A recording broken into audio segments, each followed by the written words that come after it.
Welcome to Camp Confidential, Beyond the Bars. I'm Katrina McLarin, and with my co-host Cheryl Womack, author, entrepreneur and philanthropist, we tell it like it is. In Season 1, we take you inside the walls of the Women's Federal Prison Camp. From pre-sentencing to navigating daily life behind bars, we offer practical advice, survival strategies and insights that no one tells you before you go in. No sugarcoating, no cliches. This podcast is for information and entertainment purposes only. Be sure to do your own research and consult a professional. Today's episode, Crossing the Tracks, RDAP, is based off the book How to Go to Camp, Surviving in a Women's Federal Prison by the Cheryl Womack, available now on Amazon. RDAP, the Residential Drug Abuse Program, is the Federal Bureau of Prisons BOP's most intensive substance abuse program, treatment program. Did you find that this actually was a helpful program that while you were in prison? So the RDAP was a whole second dorm. According to RDAP, we were in the bad dorm. We were all bad people because they had very strict rules and a lot of structure above and beyond, almost militarily, that we did not have to have on our side. I mean, everything I could tell you about RDAP, I can tell you through hearsay, and I know it had to help some people. I'm certain they must have some statistics to show nationally it's done good for some people. I did not think we had a good program at my camp. I did not think it was a good program. And why was that? Well, I felt it was more cult-like. It was more a cult leader kind of thing. I felt like I don't see the value of one person having to get up in front of an entire class for programming where everyone in that class can tell you everything about how they feel you're doing. I feel like you're pretending something's not real. I feel like you were exaggerating when you were on the phone call. They eavesdrop. They listen to you all the time, they being the other girls. And then they can come in. It's a free-for-all to tell them everything they don't like about you. So you've got, 100 people telling you're a bad person. It's sort of like an abusive husband who says, I'm only trying to help. Well, this is all supposed to only try to help.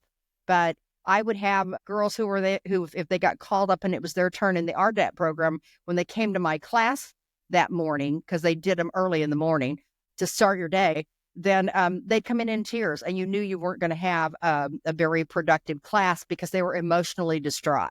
That just did not give me a good feeling about the program. So you're seeing one element of that program there where obviously the BOP bills this as being a pathway to rehabilitation, personal growth.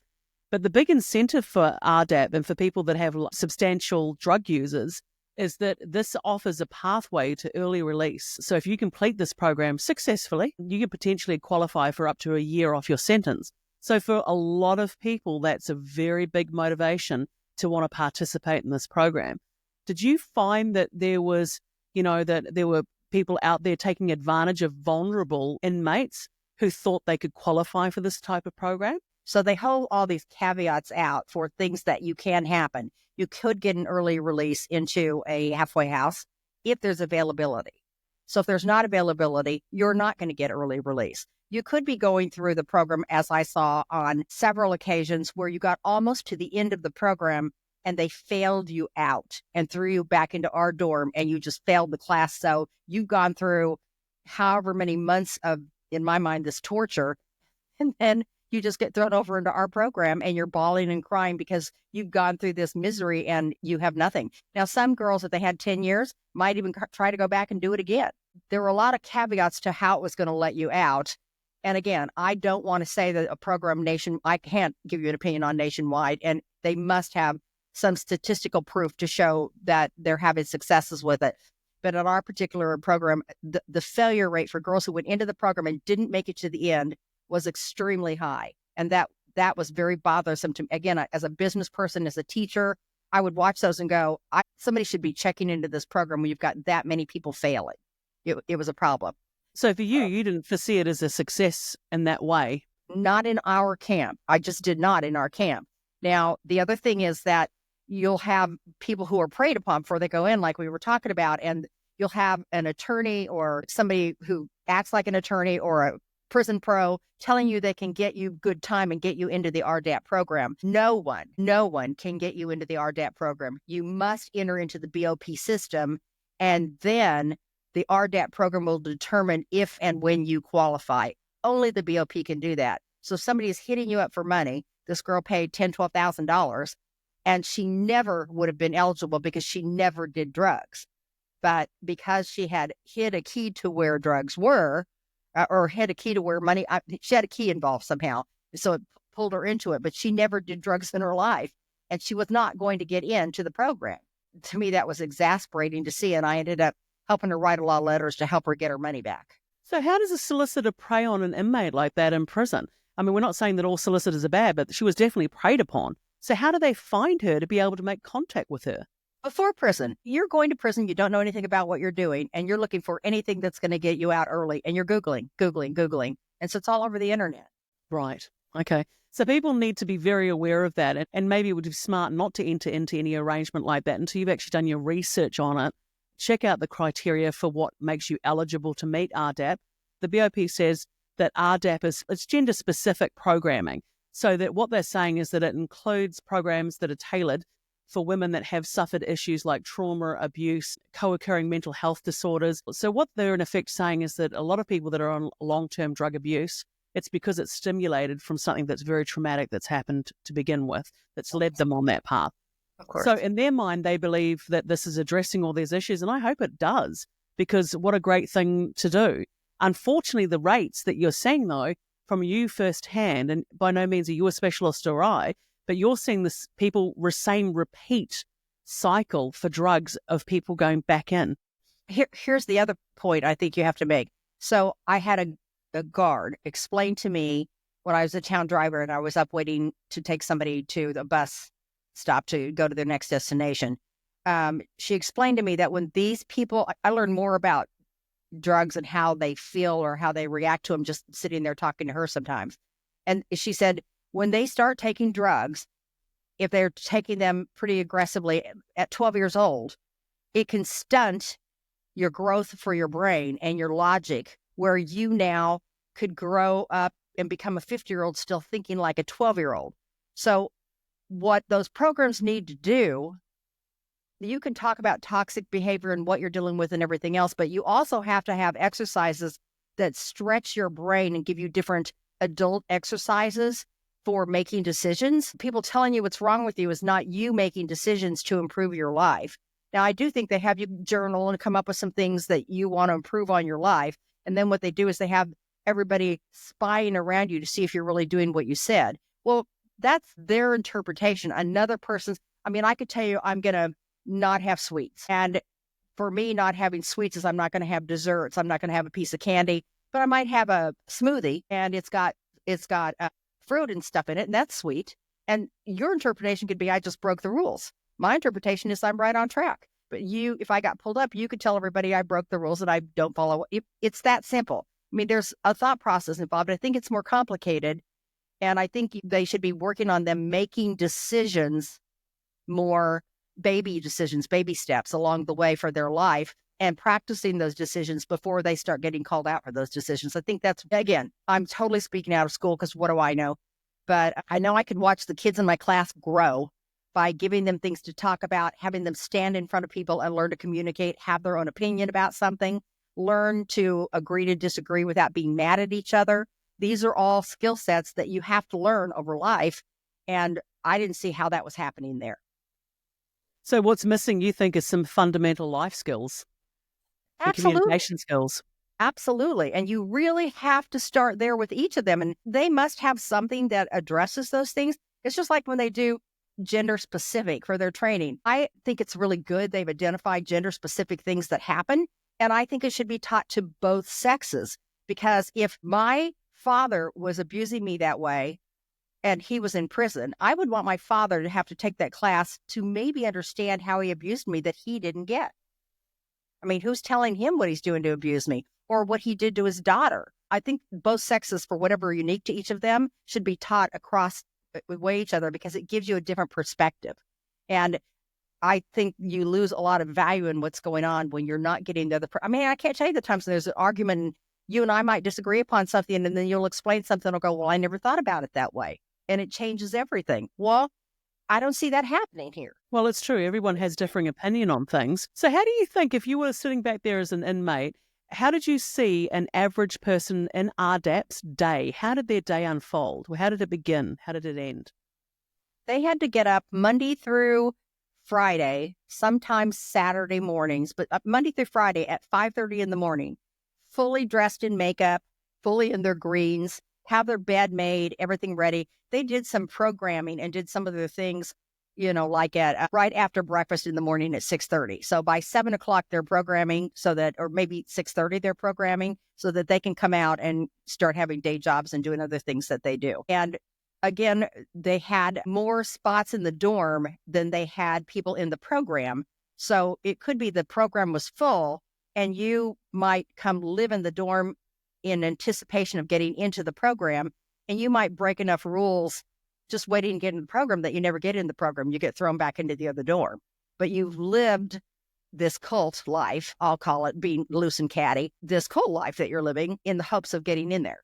So is the RDAP housed in its own building, and do you sleep in that building? Does everything take place in that building?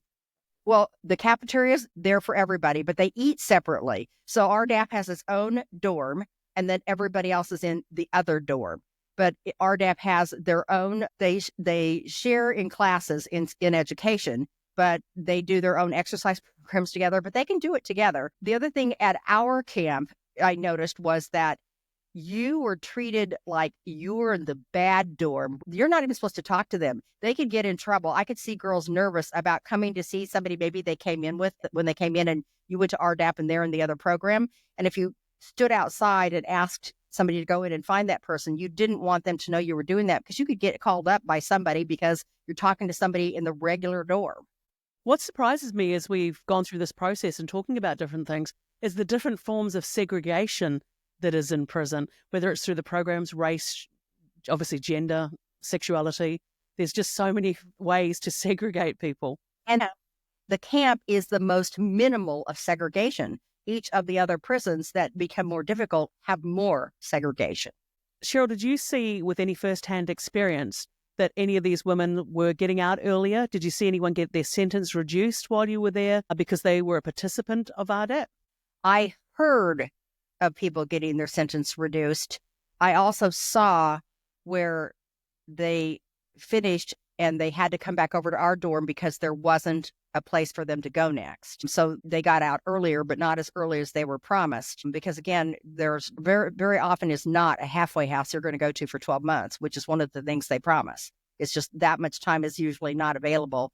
And the other thing I want you to remember is while everything's very gender specific, remember when I went to the halfway house, so when you're getting out, I'm in a place with 185 people and there are 17 women. So there could be 20 in there. They acted like they were full, but they had 3 spots open.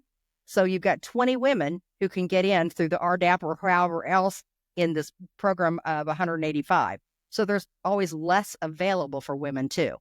That's got to be a little bit soul destroying. If you've been promised a shortened sentence, you could successfully complete the program. Your sentence is reduced, but you can't get into a halfway house. So that kind of defeats the whole purpose, don't you think?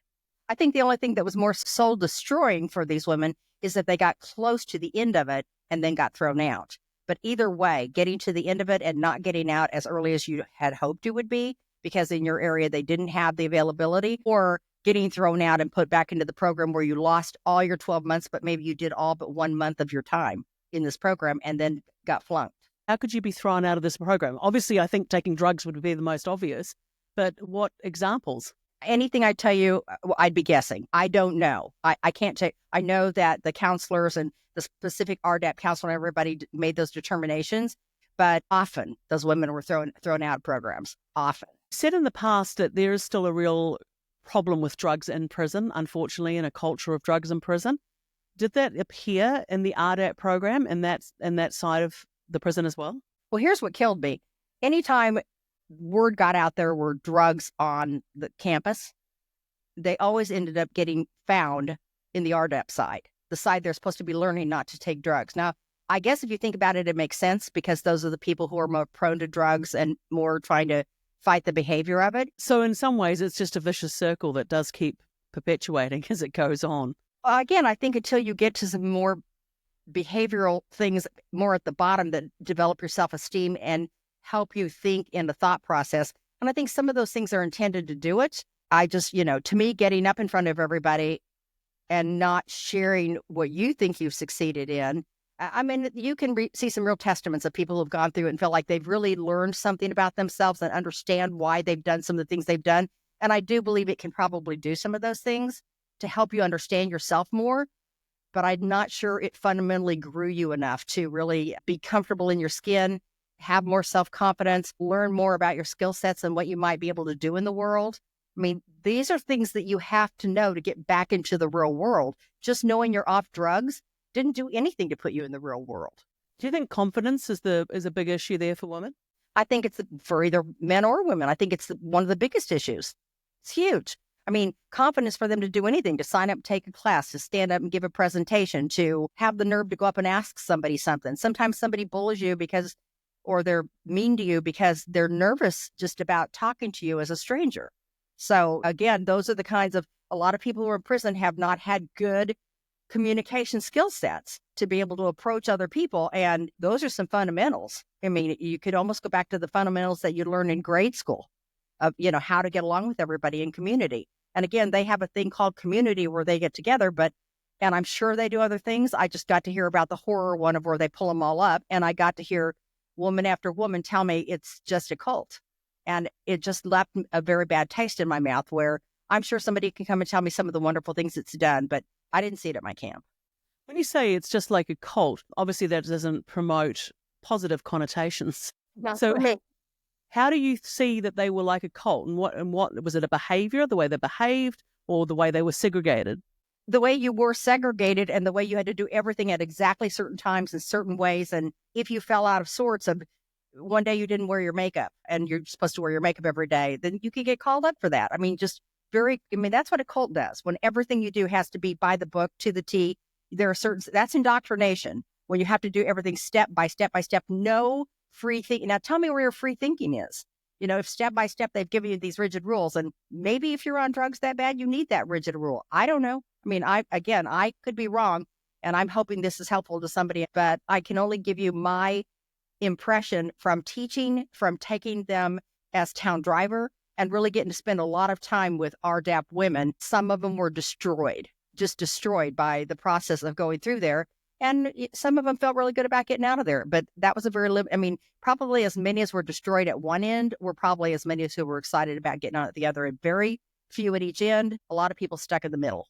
Well, I think as an observant woman who didn't have a substance abuse problem and a very successful female entrepreneur, you have very good observational skills. So I think your take on it is your take, but that you can only say what you saw, and that's what you saw, and that was your experience.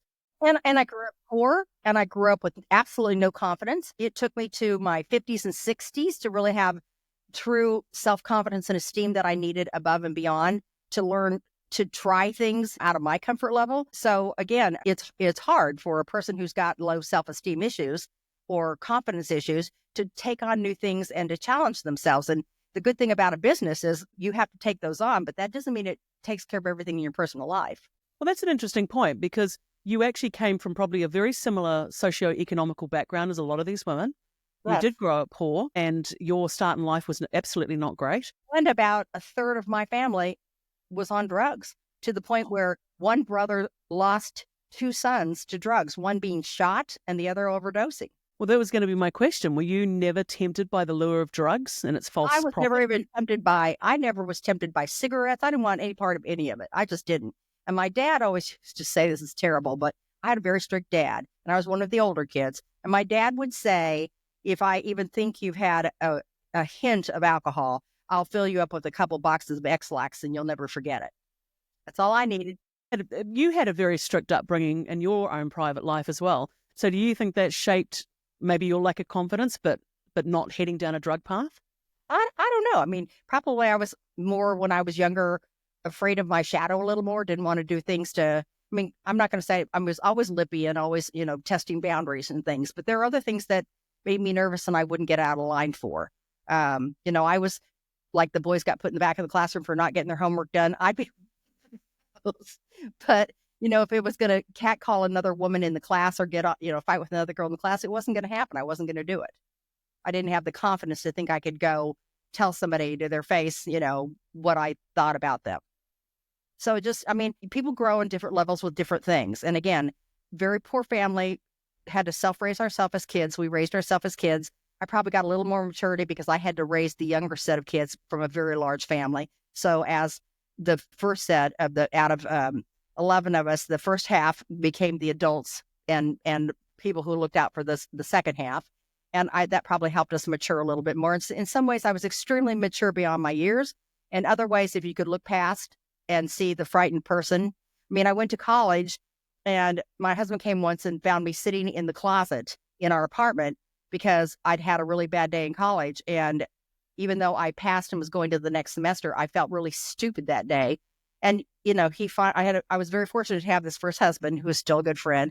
And he basically said, you're not any smarter or more stupid than anybody who didn't get to the next level. You got to the next level. So you deserve to be in there. He helped me think about it differently and not take it away from me by fear, but help me support it by I'm like everybody else. And I think that's got to be some of the biggest issues in the environment that you grew up in and a lot of these women grew up in, is understanding that you're more than that and that you can go beyond that. And because not everyone's presented the opportunity or can recognize the opportunity to be able to take it. Correct. Or get the opportunity. I think everybody has to try to make the opportunity, but again, you have to get past a lot of fear. I didn't start my business because I wanted to go out and be an entrepreneur. I started my business because my boss wouldn't let me sell and I had nowhere else to go. I was either going to go start my own with another husband who was going to support me, not support me financially, but support me to understand how to start the business and how to do the checking and banking and all that, because he was a banker. Then I had that kind of support. Actually, support as much as push, go. And so otherwise I wouldn't have started my own business. Interesting point to make that, along the way, everyone needs support in some form, and RDAP is meant to offer that level of support. We need that positive push, not negative, positive push at the right time. And I don't know what the right time is for everybody's circumstance, but without that positive push that comes in at the right time, you're as smart as everybody else in the next class. You can start this business and I'm here to help you with the finances. You can't stay here. You're stunted out. You're not going anywhere. You're going to make this salary and he's bringing the guy in to be your boss. And you have to teach him the business that you've been growing. So you're finally going, I can't do this. Something has to hurt enough that it's so painful. It's less painful to go forward and go to the unknown than it is to stay in the painful part. With RDAP, the government says that, they have their take on this abuse program, and of course they have statistics. And I'm sure that there's people that have gone through it, inmates that have gone through it, that speak very, very highly of it. From your point of view, if there was another government-run program in prison, they've already got one dealing with drugs with RDAP, what would it be? I think they need one for life skills. They need something to get women to understand. Now, maybe they think they cover life skills, but they need to know how to do checking accounts, savings accounts. They need to know how would you set up a basic budget. They need to know that if you got a job in Chicago for the same salary as you got in Kansas City, your money wouldn't go as far. And why is that? They need to learn some of those things because then you're not afraid because you have some information. You need basic skill sets. You need to be able to learn to talk to somebody else in the room and tell them a little something about yourself and feel good about it. Until you have practice doing some of those things where you have positive feedback so that you're confident enough to try something else, I don't know how you go forward. I can tell you a lot of people that I went a lot further than, and I would argue with them about what I thought it took to get ahead. And we would argue, and I was the business owner and they were in a class wanting to be a business owner. So I would just finally shut up and go, it's working for me and you're trying to be a business owner, so I'm going to go with what I do. Would you agree that for some of the inmates too, that even it would be very beneficial as a part of those life skills, they were taught basic computing? Because if you were on drugs and you didn't finish high school and you didn't get all that sort of education, or you couldn't afford to buy a computer to be able to take to school to attend with your classes, you maybe weren't taught what you needed to know. And any job you get pretty much these days requires a basic understanding of computers and technology. Would you think that as a part of life skills, that could be something that could be beneficial as well? Sure, but I don't see that happening because I don't know how you get computers on the budget into prison. So budgetary is the issue, is always going to be the issue, is budget. Probably, I think I could go through a budget and find some money for some computers, but with the budget they've got, no. I mean, if nothing else, take the 30% you charge everybody and buy computers. Off the commissary. It's a good point. I mean, of course, these days, it's very easy to put restrictions on so people can't be on the internet, but it would be great to think that there was some sort of program developed that could enable you to do that as a part of your life skills. One of the things I did in education was I got to come in and teach a resume class, and we were on these computers. But it just pulled up a program, so you didn't have the internet, but it pulled up a program and asked great questions about skill sets that most of the girls didn't even know what they meant. So I'd go around and we'd talk about what does that mean, and if you thought you're good at this, what would apply there? And it was a real eye-opening experience for them. And then it would help write out a really nice resume with the things that you picked, where you could have some, and then you could print it out. The next day, some of the girls didn't get theirs done, and I had a second class, and they took those computers away. They says, no, we just need to do it manually. So now you got to pull it out of your head. Well, if you don't know the information to pull out of your head, I was so mad. I don't understand. What do you mean? They physically took the computers out of the room? The computer room, and said, we're not using it anymore. You don't need to use it for that. So what was it being used for? Nothing. So it sat there locked? Just like all the supplies for the education, probably index cards locked in a big storage room that none of us could access. It's very interesting. At the moment, we live in a time where they're going through, in the US, they're talking a lot about government efficiency, and that's a big part of the news at the moment with Doge and so forth. Maybe the next port of call might be the efficiency of the BOP.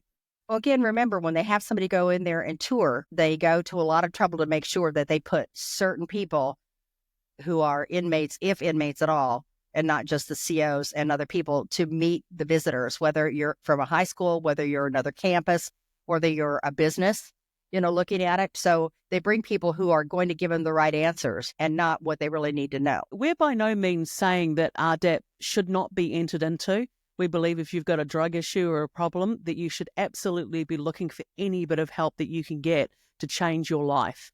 And RDAP is a part of that. I think probably the more educated you are for you to process some of that, probably the more successful you'd be with RDAP emotionally and just overall further along educated. Because it seems like the girls who had been a little, like I knew a girl in there who was in there for a business, and her business was approved. And then somewhere along the way, it was like vaping. Somewhere it was like that, but it wasn't that. Somewhere along the way, they changed the rules and made it illegal. And her and her husband had tons of this stuff in Quick Trips and centers, 7-Elevens and things across the United States, and storage to supplement and fill those things in a legitimate business once upon a time. When it became illegal, she couldn't get it shut down in time. She got charged and went to jail for that because the law changed. So that's the other thing that you need to be aware of as well, is that things do continue to change even when you're in prison. What I want to finish with her is that she was a very bright girl, and I think RDAP helped her a lot. But she did go to RDAP. I don't know if she got early time out because I got out before her, but I think that probably because she already was more advanced in her social skills and everything else, it was more beneficial for her. So again, if you have people who are stunted at age 12 or 15, you've got more social skills to get in there before you can start this other I think. So you think that for a lot of the people that are suffering from substance abuse issues, they need to address it on their level of where they're at? Yes. A blanket approach is not going to cover it. Absolutely. Thank you for listening to How to Go to Camp with Katrina McLarin and Cheryl Womack. For more support, check out the Women of Worth website, www.womenofworth.wow.org, where you'll find helpful resources, including Cheryl's books, Mummy Loves You Everywhere and How to Go to Camp, Surviving in a Women's Federal Prison. Whether you're preparing for the journey or supporting someone through it, remember, there's guidance, hope, and a community ready to help you navigate this path.